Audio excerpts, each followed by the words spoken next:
It arrives in the morning. There's 7 a.m. It looks like a widespread light to moderate snow through midday Saturday afternoon. There's 7 o'clock Saturday evening. And these flakes will pivot around low pressure and kind of wind down heading into daybreak Sunday.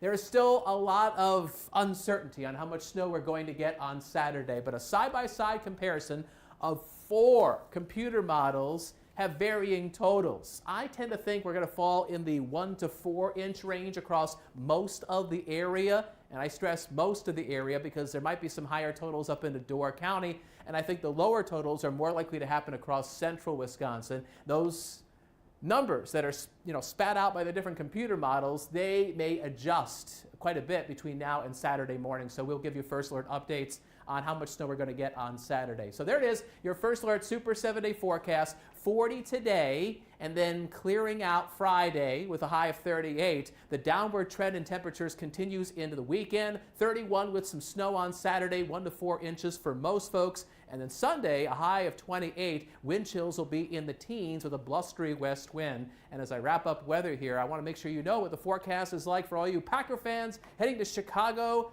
Wild card matchup against the Bears, Soldier Field, 7 p.m. Probably some slick roads on the way down there with some snow showers. A little bit of some snow is possible during the tailgate, but as they kick off at 7 o'clock, probably dry and kind of blustery with temperatures hovering near the freezing mark. All right, Steve, thank you. Bringing in Aisha now with first alert traffic, and looks like we've got another crash slowdown there behind you, Aisha. Yeah, this is a slowdown, and what we're hearing is it's an incident from Wisconsin DOT. So we don't know yet exactly what happened here, but we do know there's flashing lights. Looks like there's some first responders. And if I look a little bit closer, it looks like someone might have broken down their vehicle. So either way, if you're going to be in the Fox Crossing area going south on I-41 where it meets Highway 10 and 441 right here in the valley, I would slow down first and foremost because that might be a slippery area, but also there is quite the backup. So give yourself a couple of extra minutes there and we'll keep everybody posted. There's also, from what it looks like, a fire truck and first responders there. So play it safe out there. Also, there was this update in case you missed it. There was the other crash in that area on Highway 10 going west onto I-41. There was a crash. That ramp was closed. Now it's back open near Fox Crossing. And beyond that, as we look at our cameras outside, it looks fine from this vantage point, but a lot of it too is that we saw that fog early this morning, and if that freezing fog hit our roads and impacted our roads, you might come across some black ice that you're not able to see. So make sure that you're slowing down and giving yourself plenty of following distance. So important this morning. And the road conditions map has a lot of blue on there, but obviously, guys, that freezing fog is so tricky. You never know when you're going to encounter it first, but then that freezing fog and the black ice is a whole different story, and you definitely just have to slow down this morning. Can't stress that enough. So just those reminders this morning to slow down and use those low beam headlights when we do see the fog and it's a little bit darker outside. And we'll keep everybody posted on those crashes. Hopefully we don't have any more, but we'll keep you posted via those push alerts and on air if we do get any others. All right, Aisha, thanks so much. And we're taking a live look right now. This is at the scene of that deadly ICE shooting in Minneapolis that took place on Wednesday. This is live right now thanks to our partner station in Minneapolis, KSTP there.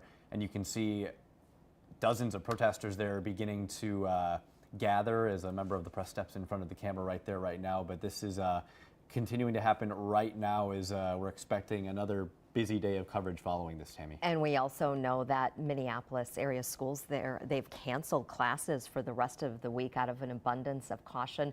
We, of course, have been following this, ABC News following this. A 37-year-old woman shot and killed, her name Renee Good. And we want to warn you here that some of the video that you're about to see is graphic. There's a lot of videos coming out from the incident, also the aftermath that have circulated online. You're seeing that's her vehicle right there. So one video recorded by an eyewitness shows neighbors interacting with ICE agents in the moments after that deadly shooting. You're seeing it happen right here. And then in this video, a man telling ICE officers that he's a physician, asking if he can check on that woman inside the crashed vehicle. Listen. Can I go check a pulse? No! Back up! Now! I'm a physician! I don't care. We understand. We got EMS coming. I get it. Just give us a second. We have medics on scene. We have our own medics. Where are they? Minnesota Public Safety does say that it will be investigating. DHS is saying that the woman weaponized a vehicle and tried to run over an ICE officer. The agency says that officer feared for his life and for the safety of the public. State and local leaders, as well as neighbors at the scene, disputing those claims, calling this shooting unnecessary. The ICE officer, fearing for his life and the other officers around him and the safety of the public, fired defensive shots. He used his training to save his own life and that of his colleagues. It was, in my opinion, completely uncalled for. The car was backing up and pulling forward, moving out of the lane of blocking traffic, and then shots were fired. For what reason, I can't say. But it does not seem to me any kind of justifiable use of deadly force. A person was killed for basically nothing. Minnesota Governor Tim Walz says that he's ready to deploy the state National Guard due to safety concerns in the aftermath of that shooting. It has sparked outrage across the nation. And including right here in our area, a local group organizing a vigil in the aftermath of that shooting. Dozens of people were gathering there at Light Park on Wednesday night. It happened, again, honoring that woman there. You can see that they're saying that they're fearful about this shooting and how it could impact their lives.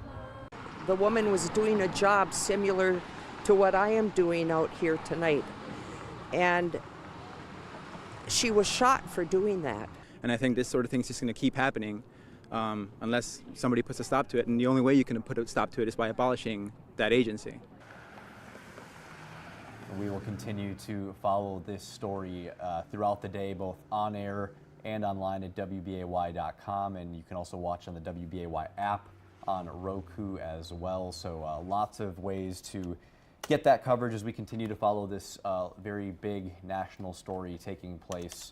And there will be a lot more developments, I'm sure, throughout the day. Also want to let you know that we have our Kristen Allen, who's heading out to check out what is potentially a fire. She was covering the aftermath of that vigil at Light Park this morning, and we just sent her over to the west side of Green Bay, so we're checking on that to see what's happening. So we'll keep you updated on that. Again, we always send push alerts with the very latest. That happened a lot today. You see that with the traffic situation going on. Aisha covering those, and it's really helpful for you as you're heading out on your morning.